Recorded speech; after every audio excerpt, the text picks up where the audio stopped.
Continuamos con el 5º capítulo de esta historia apasionante, emocionante, de un árabe, un niño árabe que llega a una mezquita en Gaza, lo adoctrinan para ser un futuro terrorista y termina volviendo a Israel y convirtiéndose al judaísmo. Esta historia la conté en 4 previos capítulos y ahora en el 5º continuamos su historia a partir de que él llega a Eilat y básicamente comienza una nueva vida como israelí. Te recomiendo que escuches los primeros 4 capítulos para conocer el contexto de lo que estamos hablando.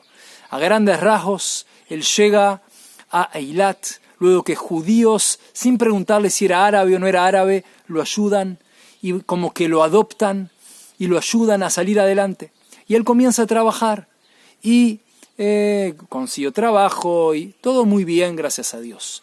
Ahora, en un momento de su vida, comenzó a hacerse preguntas espirituales y había tenido un shock que ¿cuál fue? Que tantos años absorbió odio por los judíos y por Israel y de repente ve gente buena que lo quiere, que lo ayuda y no le pregunta si es árabe, no es árabe y empieza a hacerse cuestionamientos espirituales y de repente empieza a estudiar Torah hasta que decide convertirse al judaísmo. Decide convertirse al judaísmo. Nosotros sabemos que todo converso o conversa al judaísmo, su alma estaba destinada a ser parte del pueblo judío. Obviamente el pueblo judío no es un pueblo proselitista que busca a otras religiones, otras personas a formar parte del pueblo judío, todo lo contrario. El pueblo judío es un pueblo que obviamente somos el pueblo de Dios, recibimos la Torá y sabemos que Dios ama su creación y Dios ama a cada nación, a cada individuo, y que cada individuo, sea judío o no judío, tiene una misión, tenemos una misión en este mundo, siendo judío o no judío. Un judío o no judío, si hace la voluntad de Dios, puede llegar a niveles espirituales impresionantes. Un no judío puede ser un Hasid Umot Haolam, puede ser un justo entre las naciones, puede llegar a lugares espirituales impresionantes. Obviamente, un converso, bienvenido, pero que sepamos que el converso o conversa, su alma estaba destinada a volver a su pueblo, que es el pueblo de Israel. Así que él se convierte al judaísmo en Jerusalén. Él estudia Torá en el mismo lugar que yo tuve el mérito también de estudiar en Jerusalén Torá, y se convierte. Él cuenta, hay un momento muy especial en la conversión, que es sumergirse en el agua de la mikve. Mikve es una piscina ritual, que en el converso o la conversa se inmersan, antes de decir Shema Israel, Hashem Elokeinu Hashem Echad, que reciben básicamente ser la voluntad de Dios, que Dios es uno. Dice Shema Israel, lo traduzco, escucha Israel, Hashem Elokeinu, Dios es nuestro Dios, Hashem Echad, Dios es uno y único, no hay nada fuera de él, Dios es todo, está por encima de todo, nuestro Creador, el Todopoderoso. Todo lo traduje de mis palabras en forma libre. Es decir, y él cuenta que en ese momento de la inmersión en la mikve, en la piscina ritual, como que todo su pasado quedó atrás. Hay que saber que a nivel espiritual es impresionante, es un nacimiento. Dice que todo converso es como un bebé recién nacido. Que nolad dami, en arameo, no en hebreo, en arameo, se dice el ger que nolad dami. Es como se parece como que un recién nacido. Y así él se sintió. Todo su pasado, todo lo que sufrió, todo quedó atrás. Y se transformó en ser un converso al pueblo de Israel. Y es impresionante. Es una historia que es inédita para el mundo hispanohablante. Obviamente yo lo que hice fue escucharlo, yo lo conocí, lo conocí de lejos, lo vi como un alumno más en la yeshiva, en el lugar de estudios judíos, estudios judaicos, pero supe después a través de entrevistas quién era, que en su origen era árabe y toda la historia impresionante, la conocí a través de entrevistas, aunque yo a él de lejos lo vi en la yeshiva, en el lugar de estudios judaicos. Así que sepamos, y quiero que saquemos algunas conclusiones de su historia. De esta historia particular podemos sacar cosas a nivel general.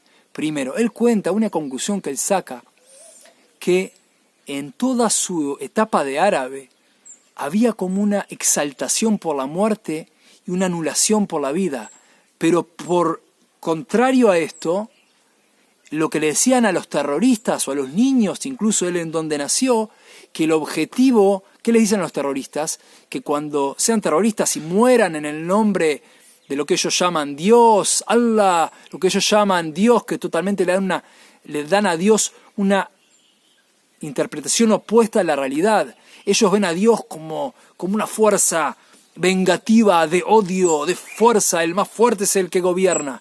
Y de hecho, ese vínculo lo traducen en su vida, una vida de muerte, de exaltación por la muerte, de que Akol Machtub, dicen Machtub, ellos dicen Machtub, como que todo está escrito, no hay libre albedrío, todo está escrito de arriba, no hay libre albedrío, Akol Machtub, todo está escrito. Es todo opuesto. Si alguien estudia un poquito Torá, el ABC de la Torá, tiene que saber lo opuesto, que Dios es el creador, Dios es el que te crea y nos crea a todos, Dios ama su creación, Dios confía en nosotros, Dios decide necesitarnos para corregir, Tikkun Olam, corregir este mundo. Dios es un Dios de vida, Elohim Haim, Torat Haim, la vida, por ejemplo, el pueblo judío, la vida, Lehaim, decimos Lehaim, por la vida cuando hacemos un brindis. La vida es la vida rutinaria, el darle un vaso de agua a alguien con sed, en sonreírle y decir buen día a alguien, en ayudar a tu esposo, a tu esposa, a tu papá, a tu mamá, a tu hermano, a tu hermana, a tu hijo, a tu hija, a tus vecinos, vecinas, donde trabajas, en cada lugar en tu barrio, ayudas. Ese es el judío y judía. Y eso es lo que queremos, y es lo que Dios quiere de todos. Que hagamos el bien, que queramos el bien, que queramos la vida, que amemos la vida. Ahavat Haim, amar la vida. Ubahartaba Haim, Dios dice en la Torá, elegirás la vida, elegirás el bien. Pero lamentablemente el Islam, o por lo menos el Islam mal entendido, es una religión que básicamente exalta la muerte, santifica la muerte, como él cuenta, que tuvo años en mezquitas donde comían en el piso, en alfombras, no tenían mesas, es decir, la vida totalmente puesta de lado, y iban a los cementerios y lo metieron en una tumba con los compañeros de él leyendo el Corán, que fue un trauma para él, y le besaban a terroristas sin partes de cuerpo, no sé, no me acuerdo, cosas horripilantes, le besaban los pies y las manos, cosas horribles, como la muerte exaltada. Pero ¿qué le dicen a los terroristas? ¿Que cuál es el objetivo? Llegar al paraíso y tener, si recuerdo bien, 72 vírgenes, y tener los placeres, frutas y bebidas y vino. ¿Qué le dicen? Vas a tener una vida material en el paraíso. Y esto no le entraba en la cabeza, pero en la mezquita él no podía preguntar. Decían, pero él sentía en su corazón, ustedes nos enseñan a odiar la vida, es decir, la vida es algo totalmente no relevante, pero el objetivo del terrorista es llegar al paraíso después de haber asesinado a gente y tener vírgenes y vino y frutas. ¿Cuál es la conexión? Si dijeran en el paraíso van a tener cosas espirituales, bueno, ahí se puede entender algo, pero es todo opuesto. En el paraíso van a tener placeres materiales. Pero él no podía preguntar. El que preguntaba, le pegaban. Había una persona encargada de la conducta, con un gran palo, él cuenta, que castigaba con torturas a los alumnos. Piensa, él llegó a los 9 años a esa mezquita. Por lo tanto, aquí hay una contradicción muy grande. Y una reflexión, que él, un poco de lo que yo entendí, de lo que él cuenta, de que en Israel hay árabes promedios, no necesariamente extremos, que absorben este odio por los judíos sin conocer a los judíos. No los conocen, pero los odian. ¿Por qué? Porque son judíos. Y el objetivo de un árabe promedio, esto es lo que él cuenta. Él no vivió necesariamente en una mezquita desde que era un bebé, no en un lugar extremo del Hamas o del Hezbollah. Él vivió en un lugar, en una familia árabe promedio. ¿Pero qué vivió? Odio a los judíos, que hay que eliminar a los judíos o sacarlos de Israel, obviamente eliminarlos. Y eso es lo que un árabe promedio vive. Como él cuenta que muchos judíos le dicen, no, pero hay árabes que están bien vestidos y hablan hebreo en la universidad y estudian en la universidad o trabajan en tal lugar. Él les dice, miren, ustedes lo escuchan hablando en hebreo lo que les dicen ustedes. Quiero que escuchen lo que ellos hablan entre ellos en árabe. Él desde adentro conoce la interna. Él sabe que hablan en árabe, esos árabes bien vestidos que van a la universidad y trabajan en lugares israelíes. Lamentablemente, la norma es que odian a los judíos. Obviamente hay excepciones, hay gente buena y gente que amará a los judíos, pero lamentablemente son excepciones. Y esto no lo digo yo a nivel de que se me ocurre. Esto lo digo a través de lo que él cuenta y también algo que se sabe en Israel. No es una noticia, no es una novedad lo que estoy diciendo. Hay que saber que Israel es un país único. Obviamente así debe ser. Somos el pueblo de Dios, en la tierra de Dios, la tierra de Israel, en el momento de la redención. Obviamente las cosas se están definiendo y hay que definirse por la vida. Ubajartá, Bajaim, elegirás la vida.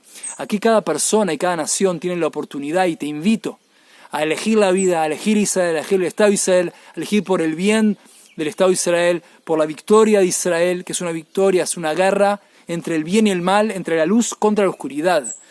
Piensa que la oscuridad son esta mezquita. Esta mezquita es un ejemplo de torturas, de odio.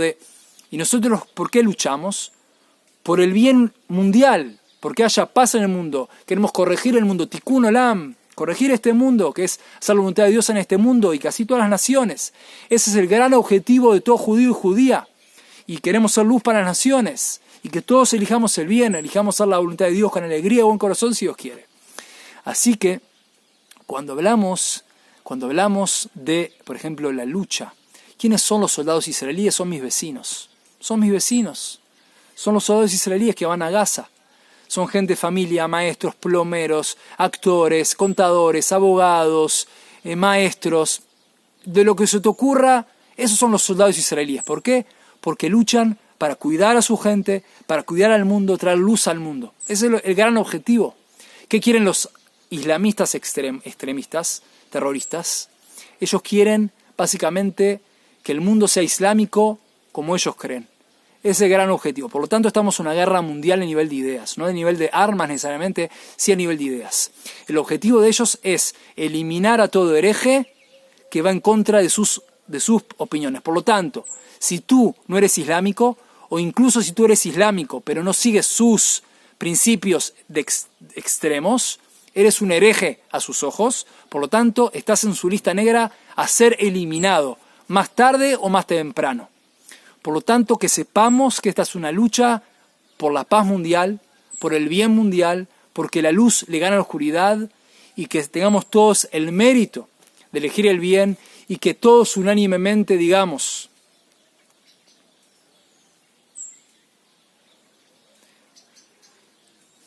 Hashem, Atá Hamelech, Dios, tú eres el Rey. Dios es nuestro Creador, el Todopoderoso. Y Dios te ama, y Dios nos ama, y Dios confía en nosotros. La primera frase que hicimos los judíos y judías al despertarnos es, agradecemos a Dios por el alma que nos dio luego de haber dormido, decimos, Rabbá emunateja, grande es tu emuná en mí, grande es tu fe en mí, Dios. Dios confía en ti. Tú confía en ti mismo, que tú puedes elegir el bien, que tú puedes hacer tu misión en la vida. Tú puedes y debes. Dios te da regalos. Reflexiona, órale a Dios, pídele consejo, que te ayude a hacer su voluntad, la voluntad del Todopoderoso, el Creador, que te creó y te crea, te conoce tus fortalezas, tus debilidades, y Dios te va a ayudar. Solamente tienes que querer hacer el bien. Si Dios quiere, te va a ayudar a hacer el bien. Esa es su voluntad, la voluntad de Dios. Que tengamos el mérito de hacer siempre, a cada instante, la voluntad de Dios, con alegría en un corazón, éxitos y bendiciones.